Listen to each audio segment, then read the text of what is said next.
Welcome to Kenton's videos. Enjoy the video. You begin by confirming what's installed. In command prompt type, Python version, and note the output. Once done, run where Python to ensure the executable is on path. This tells you whether the installer must modify environment variables. Next, pick the correct Windows installer for your CPU, 32-bit or 64-bit.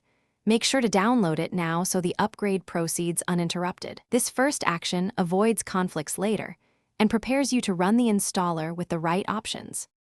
You now run the downloaded installer as administrator. If the installer offers upgrade now, choose it to replace the current install. Otherwise, pick Customize Installation to control components. Make sure to check Add Python to path so command prompt recognizes the new version. Enable pip and optional tools like TCL/TK if you use GUI.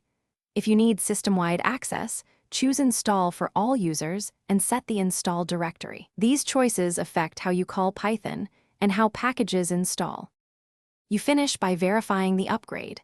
Close and reopen command prompt, then run Python version and pip version to confirm the new executables are active. If the old version still appears, edit system environment variables and move the new Python path ahead of older entries, then restart the shell. Once the correct interpreter is running, update pip with Python mpip install upgrade pip. If things still misbehave, uninstall older Python installations to eliminate conflicts, then repeat verification. Thanks for watching. Consider subscribing if we helped you.